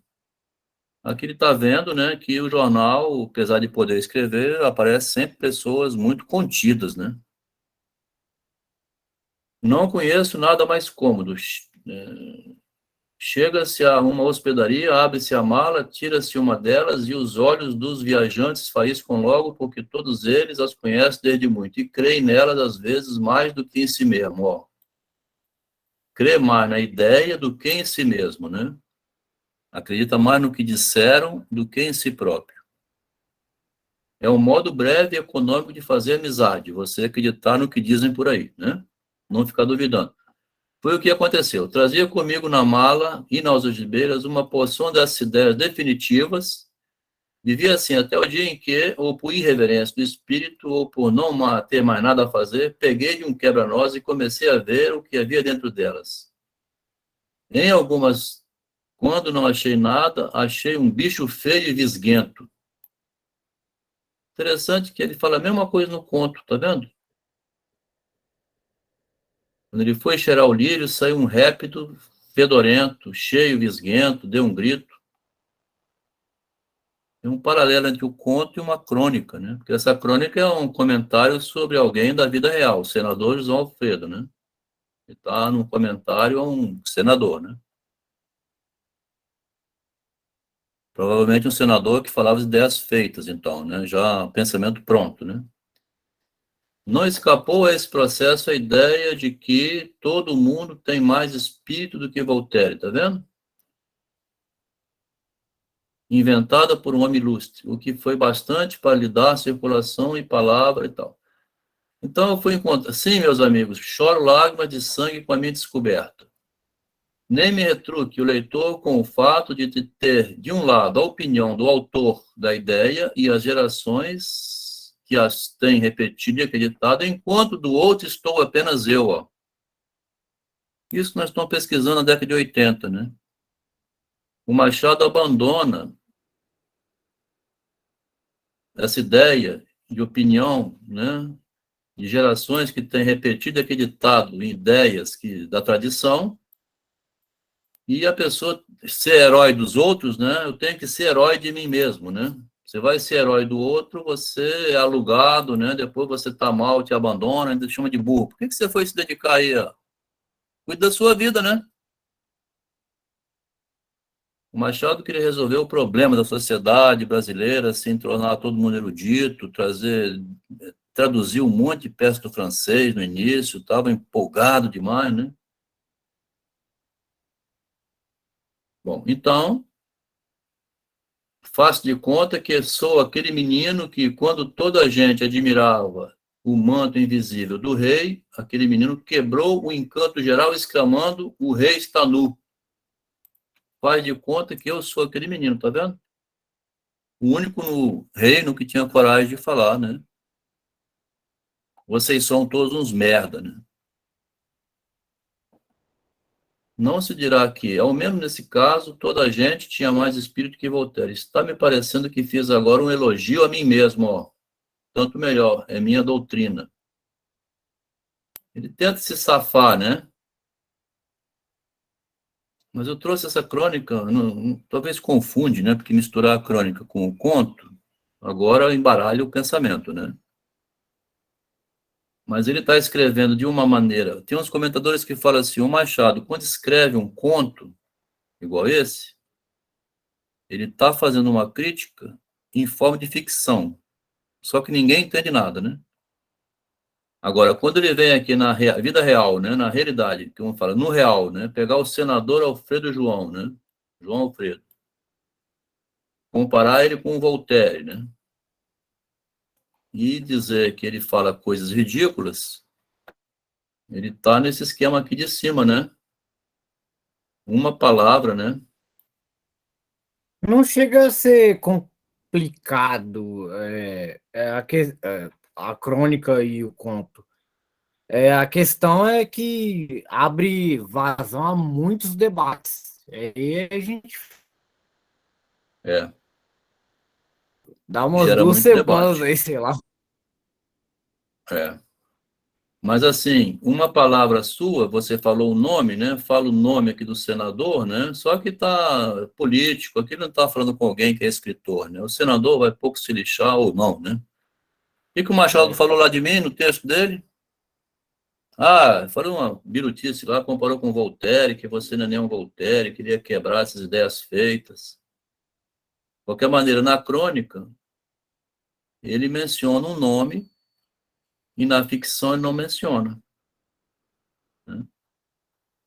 Pela ficção ele pode entrar no delírio, enquanto que na crônica ele é mais pé no chão no comentário, né? Não fala de sonho, não. Ele fala...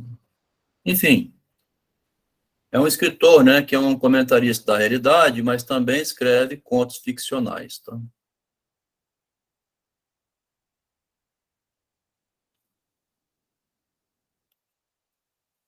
Durante a leitura já fomos comentando, mas fica aberto aí, né, se quiser ainda. O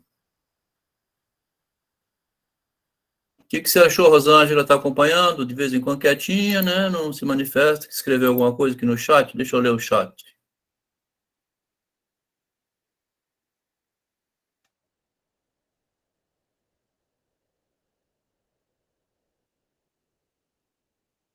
Ele fala do Emplasto Sabiá lá, né? Sobre a ideia de ser mais importante, Machado, em Memórias Póstumas, de Brás Cubas, o personagem queria ser conhecido por uma ideia.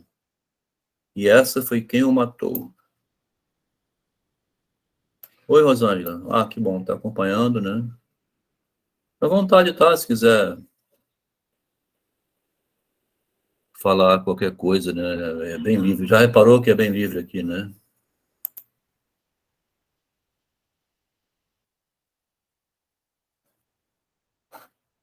Dona Juliana, e aí?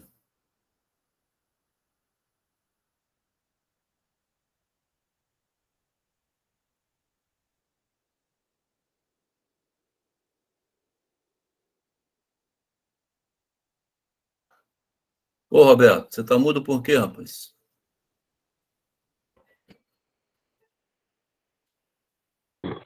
Não, estou ouvindo. Isso aí. Então, Machado de Assis faz o comentário dele, né? Misturando na ficção, ele está falando, então, de quê? Relativo à realidade, né? A política também e outras coisas de religião. Aqui na ficção ele é mais abrangente, né? Não seria um homem que reencarnou. Eu gostei desse comentário do Loucos por Literatura, em geral. Acho que a mensagem do conto é que, se fosse possível voltar a viver várias vezes, ainda assim não saberia. Gostei desse comentário. Perfeito, também acho isso. Como já falou a Mary lá atrás, né? Mesmo que você tenha experiência, não vai conseguir impedir, né?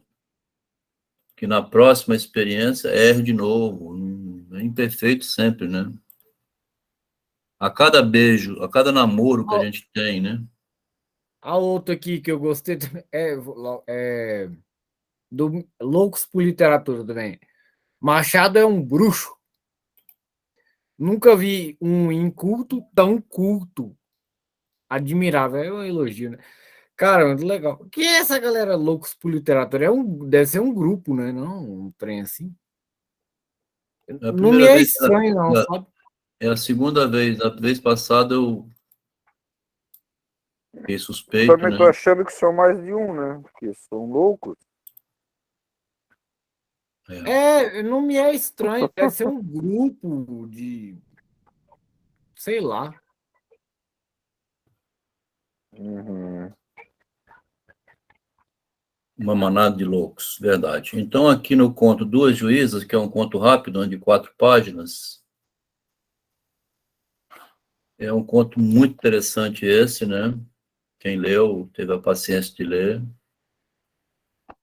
Uma era a devoção de Nossa Senhora das Dores, outra a devoção de Nossa Senhora da Conceição. Duas irmandades e damas estabelecidas na mesma igreja. Qual igreja? E aí não vai falar qual igreja, porque isso aí é desnecessário. Importante são as circunstâncias do acontecimento.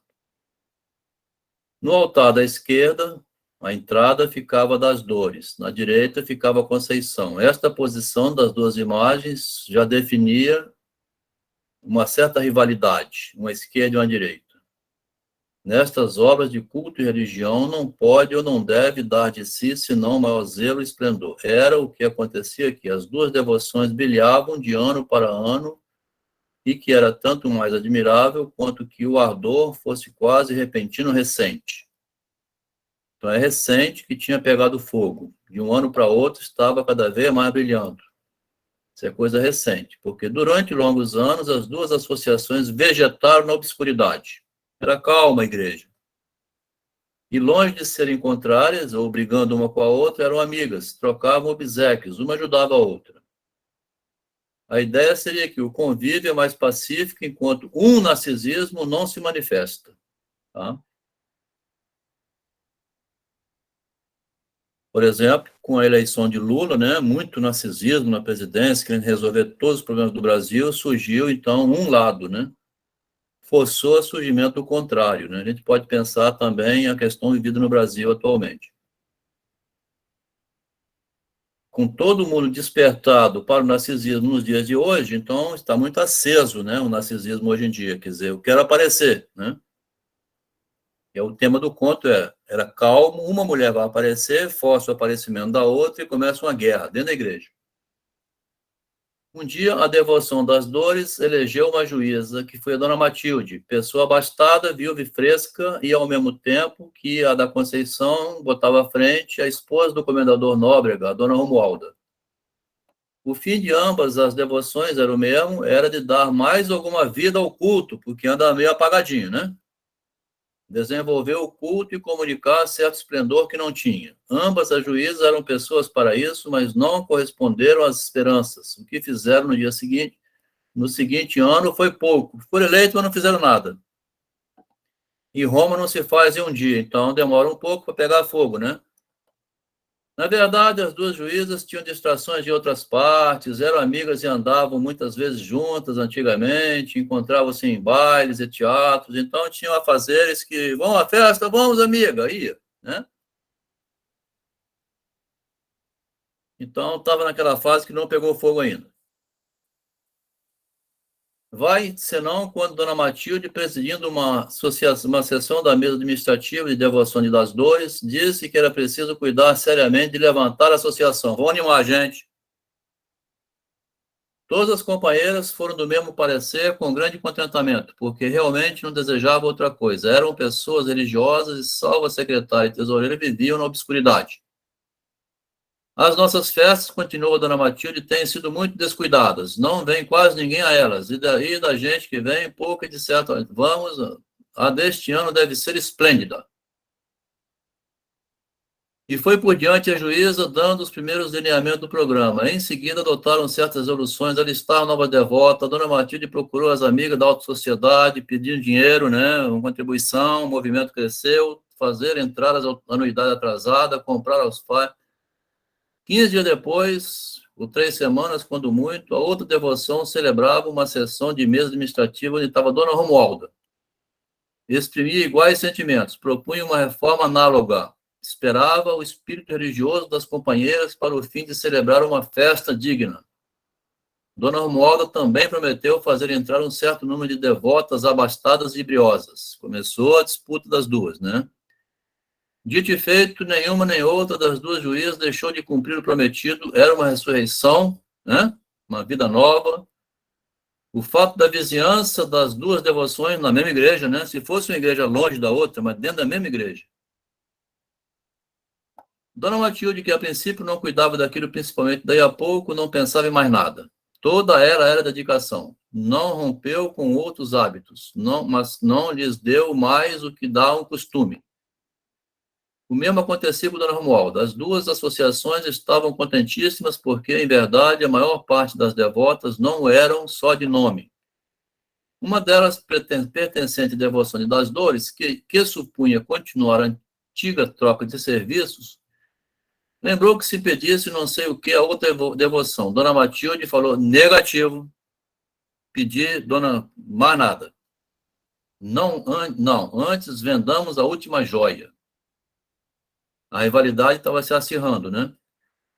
A devota não compreendeu bem a resposta, era digna de espartana, mas pareceu-lhe que, em matéria de religião, a confraternidade e a caridade eram primeiras leis, que devia ser, né? Entretanto, achou bem que todas as obrigassem ao sacrifício e não tomou assunto e foi para frente, dizendo... Aqui, entretanto, achou bom que todos se obrigassem ao sacrifício e não tomou assunto. Ao mesmo tempo, dava-se na devoção de Conceição análogo incidente. Também lá a guerra estava pegando fogo. Eu saberei trabalhar mais, muito mais. Era claro que a rivalidade e o ressentimento ardiam nelas. Por desgraça, tanto o dito de uma como o da outra correram o mundo e chegaram ao conhecimento de ambas. Foi como lançar palha ao fogo. Dona Romualda bradou em casa de uma amiga. Vender joia, vender a última joia, talvez ela já tenha as suas empenhadas. E Dona Matilde? Creio, que trabalhe mais do que eu, mas há de ser de língua. A festa das Dores foi realmente bonita. Muita gente, muita música, excelente sermão.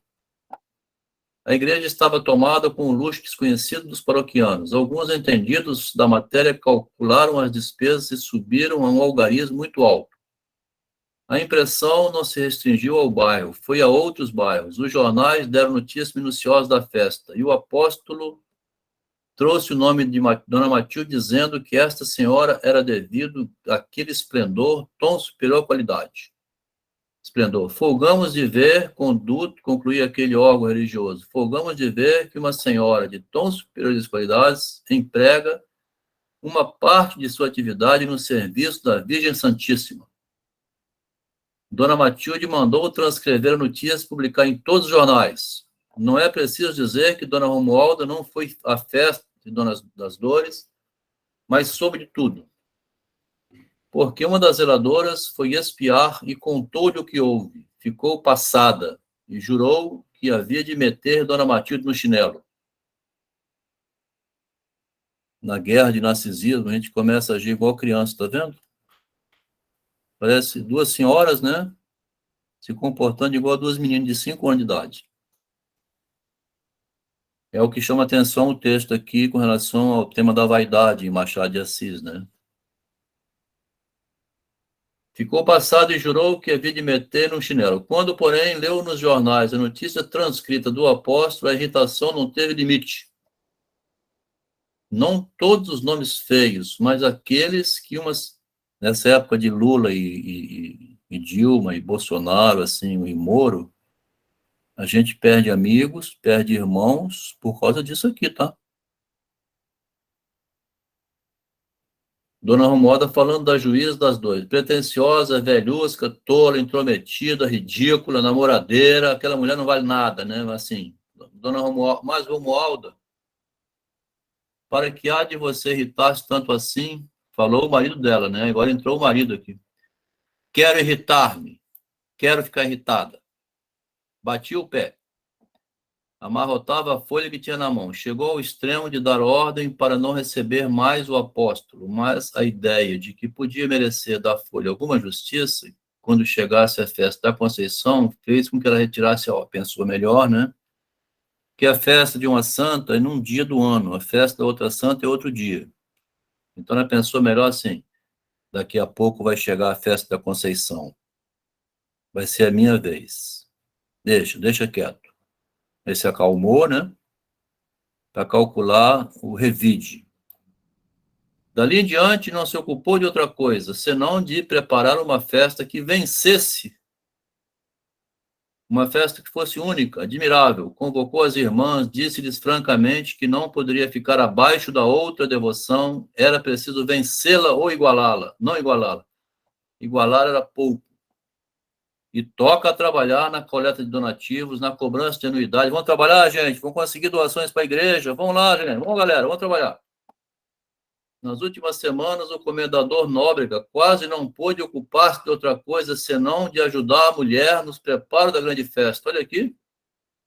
Até o marido, né? Meu marido, se o senhor não for nessa, não é mais meu marido, hein? Imagina só. A igreja foi armada com uma perfeição que excedia a festa das dores. Dona Romualda, a secretária, e 2 zeladoras não saíam de lá. Viam tudo, falavam de tudo, corria tudo e cuidavam. A orquestra foi a melhor da cidade. Estava de passagem um bispo da Índia. Alcançaram dele que fosse lá na igreja. O sermão foi incumbido a uma de fama. Durante a última semana, trabalhou a imprensa anunciando a grande festa. Dona Matilde caiu em mandar para as folhas algumas morfinas anônimas, mandou notinha para o jornal, infernizar através do jornal, em que arguía a juiz da Conceição de ser dada a charlatanice e a inveja.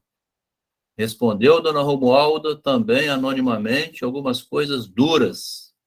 A outra voltou à carga e recebeu nova réplica, e isso serviu ao esplendor das festividades. Machado podia estar vendo muito bem o problema, né?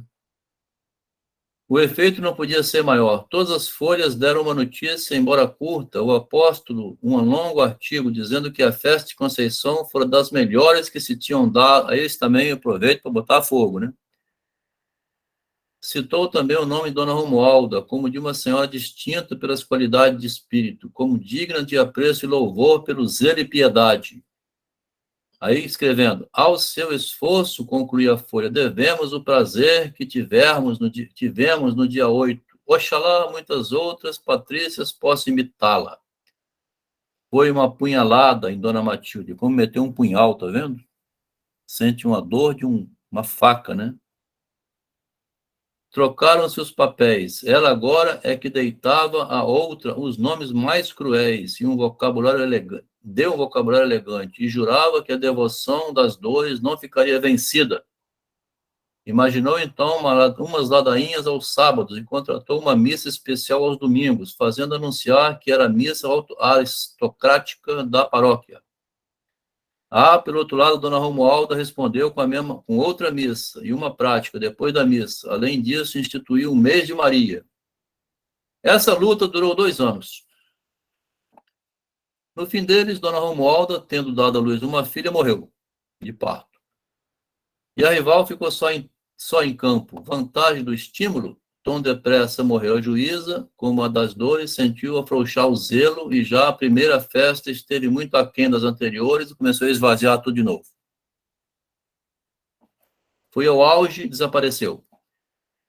Um paroquiano curioso tentou de indagar se além das causas do estímulo religioso, se fora disso, tinha alguma outra causa. Veio a saber que as 2 damas, amigas íntimas, tinham tido uma pequena questão fora disso. Por causa de um vestido, Por causa de um vestido, né? Não se sabe qual delas ajustara primeiro um corte de tecido. O alfaiate foi lá, ajustou o corte. Sabe-se que o ajuste foi pago. Então, já tinha pago, né? Meu vestido está pronto aí, né? Tanto que o dono da loja imaginou ter as mãos livres para vendê-lo a outra pessoa. Essa parte eu não entendi. Por que ia vender se tinha encomendado um vestido e feito ele, né? Pode ser que não pegou, abandonou lá, né? Podia vender, não quero. A sua amiga, disse ele à outra, já aqui esteve e gostou muito dele.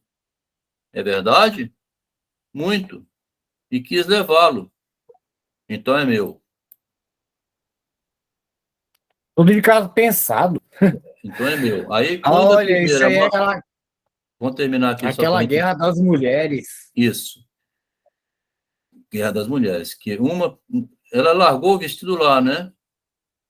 Mas a outra disse que gostou. Gostou? A outra gostou? Ah, então é meu. Duas crianças, né? Que você dá para uma, a outra... Quando a primeira mandou buscar o vestido, soube que a amiga o comprara. Tá vendo? Vai lá buscar meu vestido que está pronto, né? A culpa, se havia, era do vendedor. O problema vai surgir agora. Ó. Mas o vestido era para um baile, porque se ela não usasse, não ia dar problema nenhum. Pegou a larga para lá, eu nem tinha ido buscar. O problema está aqui, ó. O problema é o baile. O problema é o baile.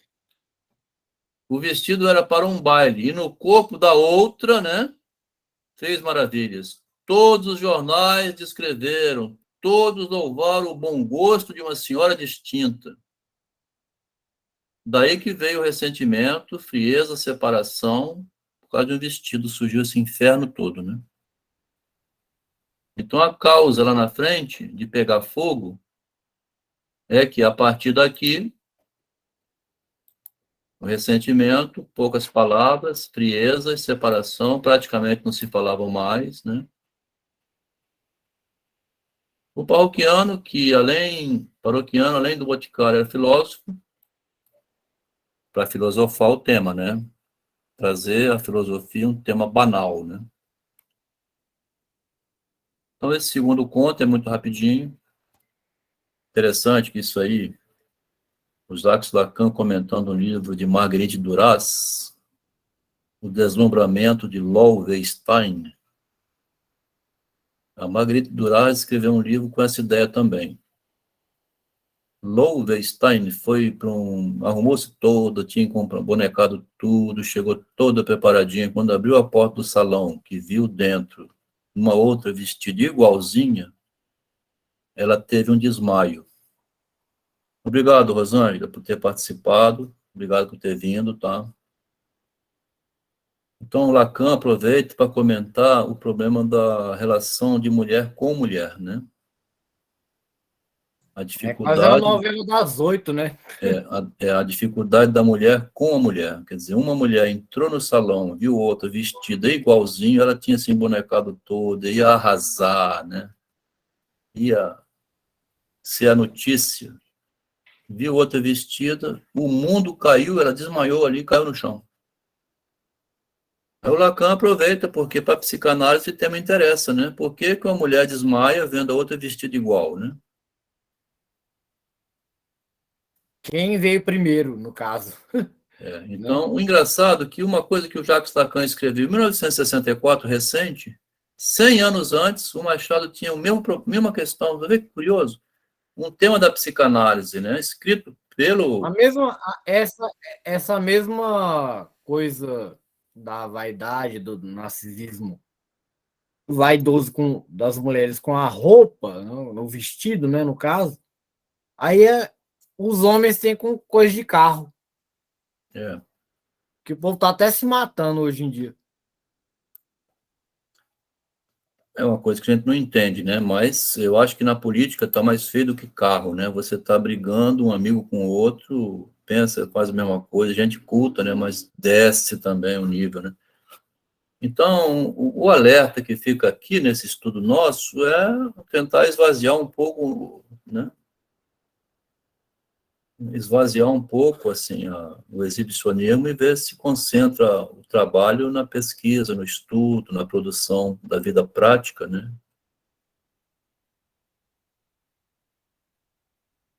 Será que é isso, Fabrício? É patético, né? Na verdade é patético. É, patético. Com certeza. Quando cai a ficha, você percebe que é patético, porque defender uma pessoa que só está se defendendo é uma burrice tamanha, sem comentário, né? Defender um candidato sabendo que ele só está se defendendo para se autopromover, então você... Ou é identificação, né? Ou é burrice, né? Eu acho que é a segunda opção. Isso aí. Então, não sei se os colegas leram, né? A gente deixa aqui aberto aqui a Melina, né? Se a Melina quiser se manifestar, aqui a Juliana, né? o Roberto, né? Fica à vontade aí, né? Alguém mencionou aqui no chat a questão do narcisismo, né? Eu acho que foi o Fabrício. Narcisismo das invejas. Na verdade, o narcisismo está ali entranhado nessa condição humana, né? Na questão da pessoa. As pessoas não têm. Todo mundo tem inveja um do outro, quer essa competição, né? Que está entranhada, e é o que você vem mostrando aqui através da leitura que a gente tem feito de Machado, como ele coloca, né, explicita ali a condição humana, né, as falhas, os caráteres duvidosos, né? E é Melina, isso. essa. Desculpa, eu não quero te Pode interromper, não. falar, pode falar. Complementando, eu converso muito sobre esse termo, é, inveja, né? É um pecado capital. Todos os pecados capitais, eles têm uma espada de dois gumes. Aí o pior de todos para mim é a inveja. Eu tenho nojo de inveja, eu detesto. Mas Mas aí, qual o seria o primeiro lado. pecado, Oi? o primeiro pecado capital, Freud, que é o único, né? É pai dos demais, né? Os outros são filhos dele, né? A vaidade só existe um pecado capital, então, né? Porque o obeso, ele provoca inveja, porque ele come, foda-se o resto. O avarento. O que seria o lado branco dos pecados capitais? Por exemplo, a inveja, que eu tô citando agora. Cara, por que sentir inveja? Por que não admiração? A admiração é saudável. Fala, Fabrício. Então, relacionado à inveja, eu penso que tudo está entranhado na vida pregressa do indivíduo, né? Sabendo que é um espelho, a construção que os pais e as pessoas mais próximas fazem com o próprio indivíduo, que acaba ocasionando todas essas questões patológicas ou não patológicas, vamos assim dizer, sobre narcisismo, inveja e outros mais. Então, tudo está entranhado, intrínseco na vida pregressa do indivíduo. Ou seja, na criação, ou seja, quando ele começa a perceber a sociedade, começa a perceber ações, pensamentos das pessoas mais próximas. Então, são espelhos que refletem nas atitudes futuras. Pois é uma coisa assim, mas assim, ó, eu vou mais a fundo que eu estou falando. A inveja é uma coisa assim que você destrói a outra pessoa, porque você tem inveja, você não admira ela, você quer ser ela. Tipo, ó, eu admiro Sensei aí. Beijo do magro aqui, Sensei. Aliás, eu vou até ligar o vídeo. Na verdade, Cadê? a inveja não existe. Filosoficamente, se você analisar, ela não A gente existe. admira. A inveja não existe, porque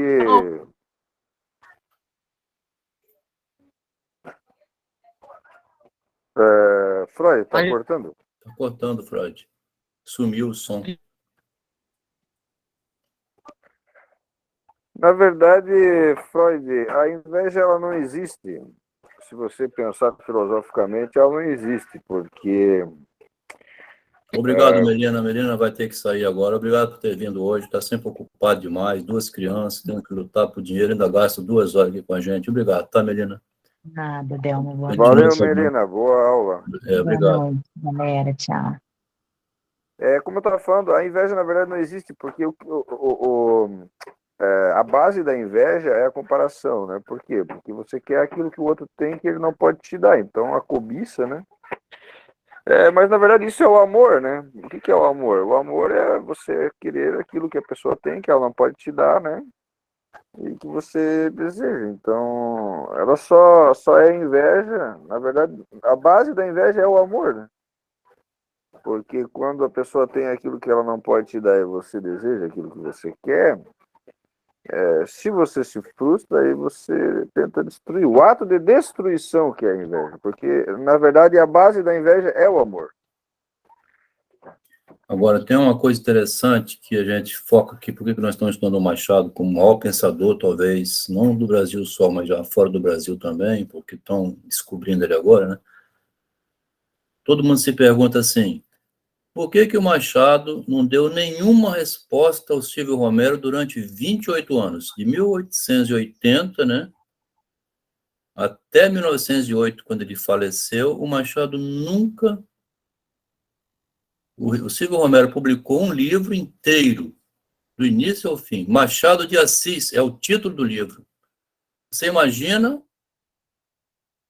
o título do livro, né? Não é uma derivativa, não, assim, um escritor duvidoso. Não é indireto, não, é matando o próprio nome, né? É porque ele é... Então publicou esse livro, aí o Machado não dá nenhuma resposta, aí todo mundo fica assim, por que não respondeu? O Machado dá justamente o exemplo, é não cair no jogo de outro, porque a dona Matilde aqui e a donas mulheres ricas, né, e dona Romualda, filha de um desembargador, né, de um juiz, como é que essa mulher vai... Por que o marido dela não falou assim, mulher, não entra nesse jogo, né? Não paga esse mico. Vão viajar, sai fora dessa. Isso aí é para você cair na baixaria. Você não está percebendo? Você vai comprometer a sua honra, a sua moral, você vai virar um chinelo aqui, ó. Deixar no chinelo. É uma pirraça. Então, o Machado está dando o exemplo através da vida dele, né? E ele mostra na vida real o contrário, quer dizer, se eu entrar nessa, eu estou ferrado, né? Quer dizer, ficam perguntando ao Machado, sendo que o próprio Machado já deu a resposta. É interessante pensar assim, porque ele vê, através da literatura, o que ele não fará.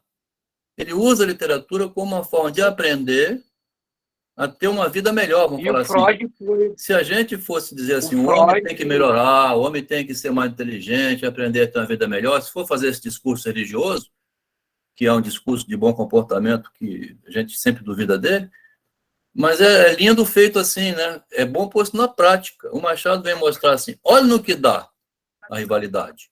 Olha no que dá. Aí o Freud não entendeu muito bem isso e caiu na teia da aranha, né?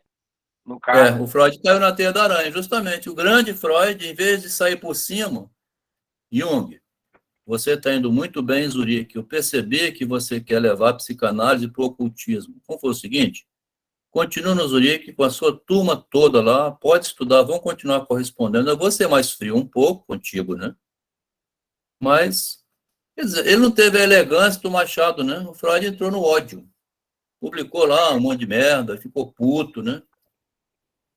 Porque, assim, eu estava pensando numa frase que pudesse resumir por que Machado não caiu na do Silvio Romero. É porque o Silvio Romero estava girando em torno de Machado e Machado estava girando em torno de si. Eu gostei da frase, cara. O que ele falou aqui, né? É porque o livro do Romero estava girando em torno do Machado, né? Como o Machado estava girando em torno de si, ele não precisava responder o cara.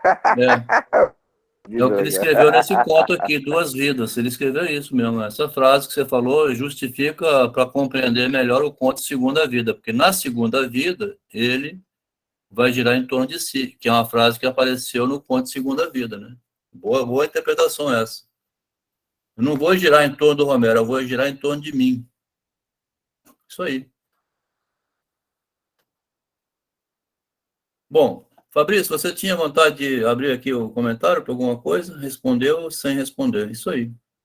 Bom comentário, tá? Respondeu sem responder. Ao não responder, tá respondendo, né? Aqui eu não sei se alguém vai se interessar ainda em... Tem um telefone, Loucos por Literatura. Eu botei aqui a pergunta, porque se você quiser pegar os textos para ir lendo, não sei se você pega em outro grupo, alguém te repassa, porque eu estou enviando os textos para ler antes, né, para se preparar para a leitura. Você vê que o pessoal chega aqui já lido, né? Se tiver interessado, você pede alguém aqui do grupo, né? Você informa o seu número aí que a gente manda, tá bom? Aqui eu vou botar, então, né? Talvez não queira divulgar o número, vou botar aqui 27, né? Meu número é esse aqui. Se quiser mandar pelo WhatsApp, 999-635775. Através desse número, você pede pelo WhatsApp que eu mando os textos, né? É assim que nós fazemos no grupo. Todo mundo recebe, lê antes, para se preparar, vir com a ideia na mente. Esse é o meu WhatsApp. Se quiser anotar, fica à vontade. Dá por encerrado hoje, né? Se alguém tiver algum comentário. Só considerações finais. Muito obrigado e até a próxima. Valeu. Eu gostei muito desse conto, cara. Gostei mesmo. Achei muito interessante.